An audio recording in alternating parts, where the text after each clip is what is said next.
नमस्कार, स्वागत है आपका। आप देख रहे हैं गुड लक टुडे। आपके साथ मैं हूं रेखा कड़ाकोटी और इस कार्यक्रम में मेरे साथ मौजूद हैं पंडित शैलेंद्र पांडे जी। बहुत बहुत स्वागत है पंडित जी आपका इस शो में।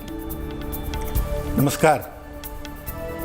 तो कार्यक्रम में आज बात करेंगे विजया एकादशी की महिमा की। विजया एकादशी पर विशेष प्रयोग करके कैसे हर काम में जीत हासिल कर सकते हैं, विजय एकादशी पर किन बातों का ध्यान आपको रखना है और कैसे करें इस दिन भगवान विष्णु की पूजा, ये सब बताएंगे। लेकिन शुरुआत करेंगे गुड लक मंत्र के साथ।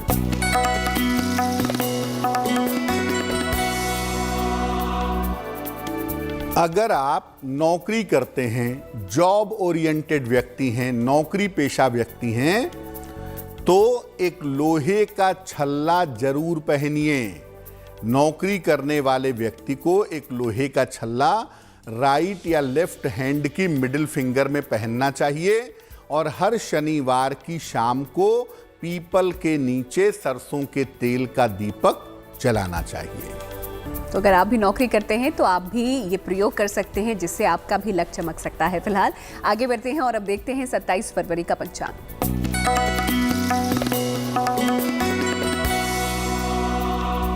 दिनांक 27 फरवरी 2022, दिन रविवार, तिथि है फाल्गुन कृष्ण पक्ष की एकादशी तिथि, सुबह के 8:12 तक। नक्षत्र है पूर्वाषाढ़ा नक्षत्र, सुबह के 8:49 तक। चंद्रमा धनु राशि में संचरण कर रहे हैं दोपहर के 2:22 तक। राहु काल का समय शाम के 4:30 से लगभग 6 बजे तक। पश्चिम दिशा की तरफ यात्रा करने की मनाही है, लेकिन अगर यात्रा करना जरूरी है, मजबूरी है, तो जरा सा पान का पत्ता खाकर और भगवान का स्मरण करके यात्रा करेंगे तो मुश्किल से बचे रहेंगे। चलिए, गुड लक मंत्र भी पंडित जी ने आपको दे दिया है और साथ ही साथ पंचांग भी यहाँ पर आपको बता दिया है। अब कार्यक्रम में आगे बढ़ते हैं और बात कर लेते हैं आज के हमारे विषय की, जहाँ पर एकादशी के बारे में आज हम बात करने वाले हैं, विजय एकादशी के बारे में। तो क्या है इस एकादशी की महिमा, आइए जान लेते हैं पंडित जी से। देखिए, व्रतों में जो प्रमुख व्रत हैं, जो आमतौर पे लोग रखते हैं, जिसका पालन करते हैं, वो है नवरात्रि, पूर्णिमा, अमावस्या और एकादशी। उसमें भी सबसे बड़ा व्रत एकादशी का माना जाता है। चंद्रमा की स्थिति की वजह से व्यक्ति को मानसिक और शारीरिक समस्याएं होती हैं, वो खराब भी होती हैं और अच्छी भी हो जाती हैं। ऐसी दशा में अगर आप एकादशी का व्रत रखते हैं या रखती हैं, तो आप चंद्रमा के हर खराब प्रभाव को रोक सकते हैं। यहाँ तक कि जो आपके ऊपर ग्रहों का असर पड़ रहा है, उसे भी काफी हद तक आप कम कर सकते हैं, क्योंकि एकादशी व्रत का सीधा प्रभाव आपके मन पर और शरीर पर दोनों पर पड़ता है। इसके अलावा एकादशी के व्रत रखने से अशुभ संस्कारों को, निगेटिव संस्कारों को भी नष्ट किया जा सकता है। तो एकादशी इतना ज्यादा मूल्यवान व्रत है कि अगर आप इसका पालन करें तो आपको किसी अन्य चीज के पालन करने की आवश्यकता नहीं पड़ेगी। तो क्या होता है एकादशी का महत्व और किस तरीके से एकादशी का व्रत रखकर आप भी लाभ उठा सकते हैं, ये पंडित जी से आपने समझा। फिलहाल आगे भी इस पर बात करेंगे, लेकिन अब बात राशियों की कर लेते हैं और देखते हैं मेष, वृष और मिथुन राशि का दैनिक राशिफल। मेष राशि, देखिए, इस समय आपके लिए मूवमेंट की संभावना है। यात्रा के योग आपके लिए बने हुए हैं। आर्थिक रूप से, फाइनेंशियली भी आप मजबूत होंगे, ये संभावना दिख रही है। और इस समय आपके परिवार में शुभ कार्य भी हो सकते हैं। शुभ रंग जिसका प्रयोग करेंगे आप, वो होगा सफेद। और भाग्य का मीटर आपको नंबर दे रहा है 75%, यानी उत्तम भाग्य आपके साथ बना हुआ है।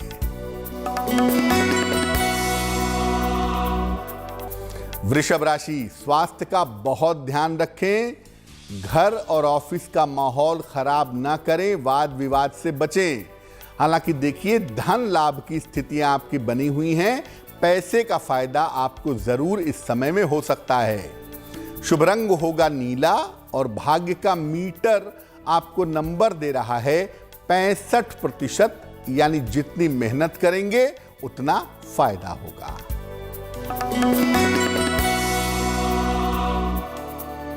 मिथुन राशि, प्रेम संबंधों में सफलता के संकेत हैं आपके लिए। अगर आप अविवाहित हैं तो विवाह तय हो सकता है, लेकिन इस समय कृपा करके वाहन सावधानी से चलाइएगा। शुभ रंग जिसका प्रयोग करेंगे वो होगा धानी, और भाग्य का मीटर आपको नंबर दे रहा है 70%, यानी मध्यम भाग्य आपके साथ बना हुआ है। तो ये तो बात हो गई मेष, वृष और मिथुन राशि की। आगे भी राशियों के बारे में हम आपको जानकारी देंगे, लेकिन फिलहाल बात कर लेते हैं विजय एकादशी की। विजय एकादशी इतनी महत्वपूर्ण क्यों हो जाती है, क्यों इसको सबसे महत्वपूर्ण माना जाता है, आइए समझते हैं पंडित जी से। देखिए, वैसे तो जितनी भी एकादशियां हैं, हर एकादशी अपने आप में महत्वपूर्ण है, लेकिन जैसा इसका नाम है विजया एकादशी, ये विजय दिलाने वाली एकादशी मानी जाती है। और इस एकादशी पर भगवान विष्णु की उपासना की जाती है। इस एकादशी का अगर आप व्रत करते हैं तो भयंकर से भयंकर विपत्तियों से, समस्याओं से छुटकारा पा सकते हैं और बड़े से बड़े शक्तिशाली शत्रुओं को परास्त कर सकते हैं। यानी इस एकादशी का पालन करने से एक तो समस्याएं समाप्त होंगी, दूसरे आपके शत्रु और विरोधी शांत होंगे, तीसरे हर कार्य में आपको विजय मिलेगी। इस बार जो विजया एकादशी का संयोग है वो 27 फरवरी को बन रहा है। और चलिए अब राशियों पर नजर डाल लेते हैं और अब देखते हैं कर्क, सिंह और कन्या राशि के जातकों का कैसा बीतने वाला है दिन। कर्क राशि, इस समय आपको संपत्ति का फायदा हो सकता है। कोशिश करिए, प्रॉपर्टी का लाभ होगा। करियर में आपके लिए बदलाव के योग बने हुए हैं और इस समय आकस्मिक रूप से आपको धन भी मिल सकता है। शुभ रंग होगा पीला और भाग्य का मीटर आपको नंबर दे रहा है 70%, यानी मध्यम भाग्य आपके साथ बना हुआ है।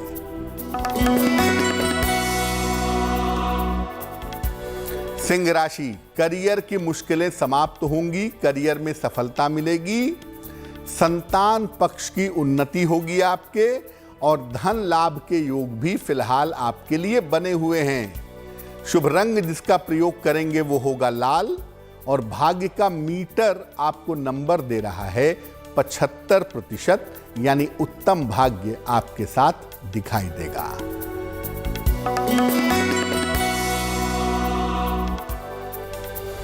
कन्या राशि, करियर के मामलों में लापरवाही मत करिए।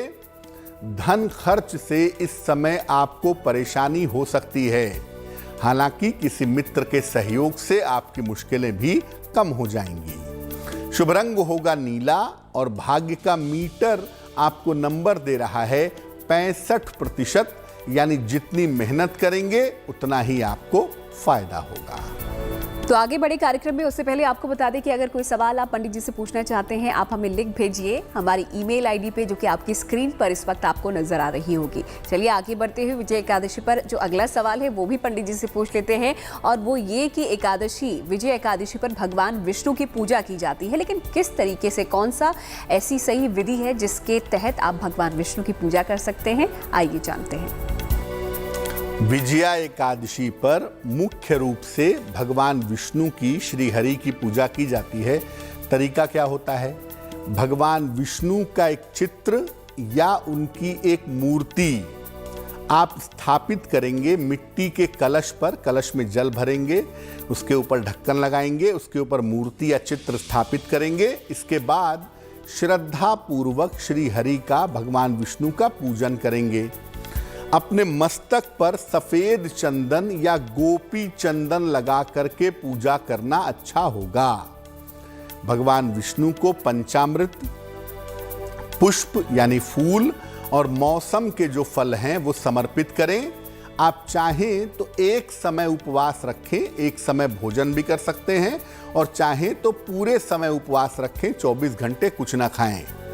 अगर आप शाम को फल भी खाने जा रहे हैं या फलाहार कर रहे हैं या शाम के समय सात्विक भोजन करने जा रहे हैं तो पहले भगवान विष्णु की उपासना और आरती करिएगा, इसके बाद जो खाना है खाइएगा। अगले दिन सुबह के समय उसी कलश का, उसमें जल भरा हुआ है, जल भरे हुए कलश का और अन्न वस्त्र का दान किसी निर्धन व्यक्ति को करिएगा, आपकी पूजा संपूर्ण होगी। अब बात चूंकि भगवान विष्णु की है तो मैं ये जरूर कहूंगा कि विजया एकादशी पर अगर कोई भी व्यक्ति श्री विष्णु सहस्त्र नाम का पाठ करता है तो उसकी तमाम मनोकामनाएं आसानी से पूरी हो जाएंगी। तो विजय एकादशी पर किस तरीके से भगवान हरि यानी विष्णु को प्रसन्न करना है, किस तरीके से पूजा अर्चना करनी है, पंडित जी ने आपको बता दिया है। फिलहाल अब राशियों पर नजर डाल लेते हैं और देखते हैं तुला, वृश्चिक और धनु राशि का हाल। तुला राशि, देखिए आपकी व्यस्तता फिलहाल बढ़ी रहेगी। व्यस्तता बढ़ने के संकेत आपके लिए दिख रहे हैं। धन की जो स्थितियां हैं ये कुल मिला के आपकी ठीक रहेंगी, लेकिन अभी भी आप अपने स्वास्थ्य का ध्यान बनाए रखिएगा।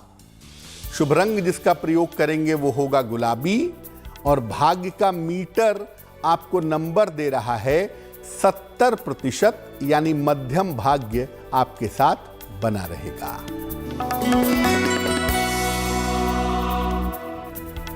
वृश्चिक राशि, आर्थिक लाभ होता हुआ दिखाई दे रहा है। मान सम्मान आपका बढ़ता हुआ दिख रहा है। इस समय आप कोशिश करके देखेंगे तो आपके रुके हुए काम पूरे होंगे। शुभ रंग होगा सफेद और भाग्य का मीटर आपको नंबर दे रहा है 75%, यानी उत्तम भाग्य आपके साथ बना हुआ है।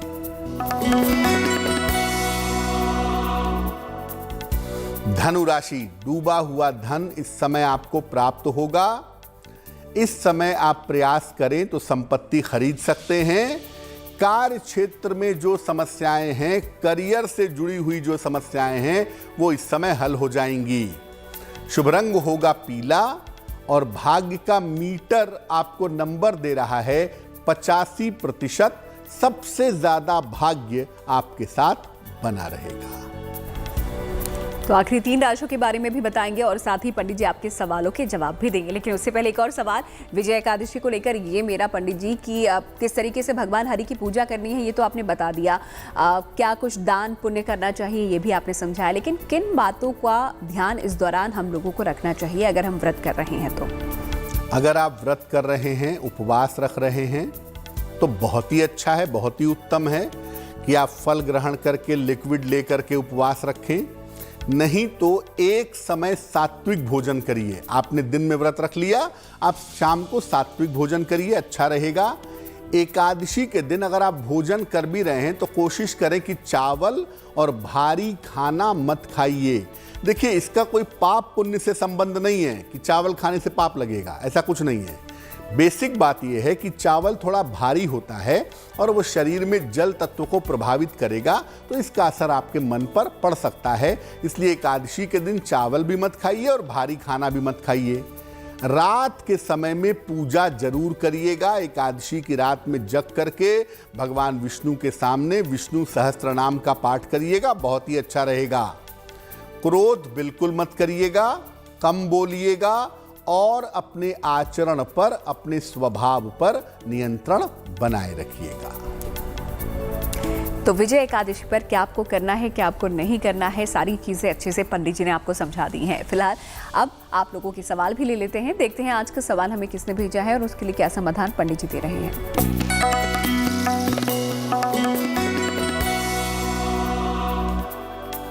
मनोज सोढ़ना जी ने हमें सवाल लिखा है हरियाणा से। मनोज जी की जन्म तारीख है 17 सितंबर 1998।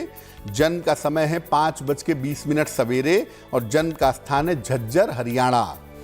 ये लिख रहे हैं कि मुझे किस क्षेत्र में नौकरी करनी चाहिए, क्या मैं राइटिंग में, लेखन में अपना करियर बना सकता हूं। मनोज, आपकी कुंडली बनती है सिंह लग्न की और आपकी राशि बनती है कर्क राशि। महादशा शुक्र की और अंतरदशा भी शुक्र की फिलहाल आपकी चल रही है। देखिए, ये कुंडली टीचिंग का, मैनेजमेंट का या फाइनेंस का कैरियर दिखा रही है, इस क्षेत्र में आप करियर बना सकते हैं और अपने विषय से संबंधित या सामान्यतः कल्पना के फिक्शन की चीज़ें भी लिख सकते हैं। आपके पास राइटिंग एबिलिटी है, आप अच्छा लिख सकते हैं और लिखने से भी आपको काफ़ी लाभ हो सकता है। उस पर काम जरूर करिए। शिक्षा, मैनेजमेंट या फाइनेंस में करियर बनाइए और अपने राइटिंग के काम को जारी रखिए। जो समय अभी आपका चल रहा है, ये आपके स्वास्थ्य के लिए अच्छा नहीं दिख रहा है, तो हमें कुल मिला के आपके स्वास्थ्य को बेहतर करने का उपाय इस समय करना चाहिए। एक माणिक्य बनवा के पहन लें, लगभग 6-7 रत्ती का माणिक्य तांबे या सोने की अंगूठी में, दाहिने हाथ की अनामिका उंगली में। रविवार को प्रातः माणिक्य पहनने से आपको लाभ होगा। इसके अलावा रोज सुबह सूर्य भगवान को जल भी चढ़ाइए, वो भी आपके लिए बहुत शुभ रहेगा। तो चलिए, अगर आप भी कोई सवाल पंडित जी से पूछना चाहते हैं, आप भी हमें लिख भेजिए हमारी ईमेल आईडी पे, जो कि आपकी स्क्रीन पर इस वक्त आपको नजर आ रही होगी। अब आखिरी 3 राशियों के बारे में भी देख लेते हैं। देखते हैं मकर, कुंभ और मीन राशि का राशिफल। मकर राशि, दिन भर आपको तनाव रह सकता है, टेंशन दिखाई दे रहा है, मानसिक चिंताएं दिख रही हैं और इतनी चिंता करेंगे तो सेहत में दिक्कतें जरूर होंगी। भैया, सेहत का ध्यान रखिए।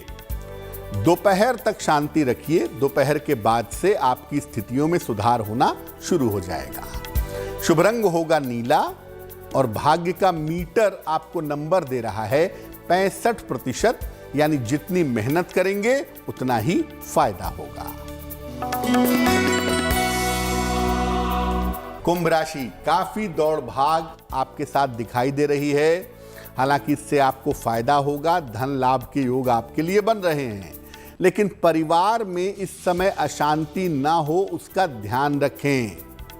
शुभ रंग जिसका प्रयोग करेंगे वो होगा ग्रे और भाग्य का मीटर आपको नंबर दे रहा है 70%, यानी मध्यम भाग्य आपके साथ बना रहेगा।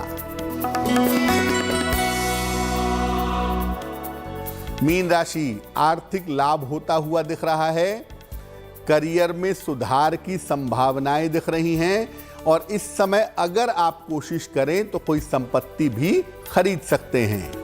शुभ रंग जिसका प्रयोग करेंगे वो होगा बैंगनी और भाग्य का मीटर आपको नंबर दे रहा है 75%, यानी उत्तम भाग्य आपके साथ बना हुआ है। तो चलिए, सभी राशियों के बारे में आपने जान लिया। अब जानते हैं उनके बारे में जिनका जन्मदिन आता है 27 फरवरी को, उनके लिए ये साल कैसा रहेगा, पंडित जी से जानते हैं। जी,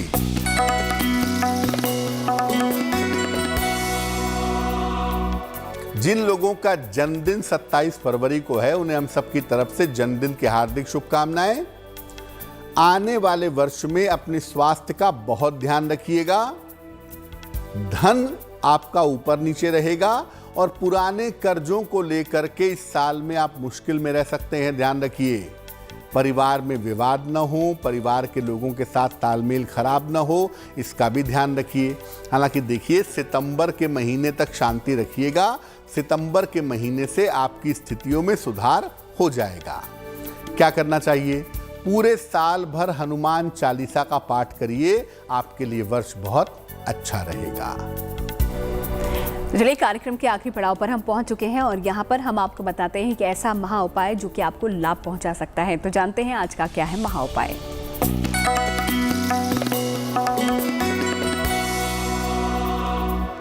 कुछ लोग ऐसे होते हैं जो खाने में बड़ा परहेज करते हैं, ज़्यादा खाते पीते भी नहीं हैं, स्वास्थ्य का ध्यान रखते हैं, फिर भी बिना कारण के मोटापा बढ़ता है।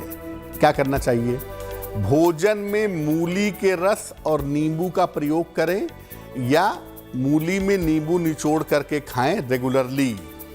चावल जब पका रहे हैं उसमें 2 पत्ते तुलसी के, 4 पत्ते तुलसी के डाल करके पकाएं और उसको आप ग्रहण करें। इससे धीरे धीरे आपका मोटापा घटना शुरू हो जाएगा। तो इस महा उपाय के लिए पंडित जी शुक्रिया आपका, और साथ ही साथ विजय एकादशी की महिमा के बारे में बताने के लिए भी आपका शुक्रिया। धन्यवाद। तो गुड लक टुडे में आज फिलहाल इतना ही। हमें आप दीजिए इजाजत, लेकिन फिर होगी आपसे मुलाकात। आप देखते रहिए गुड न्यूज़ टुडे।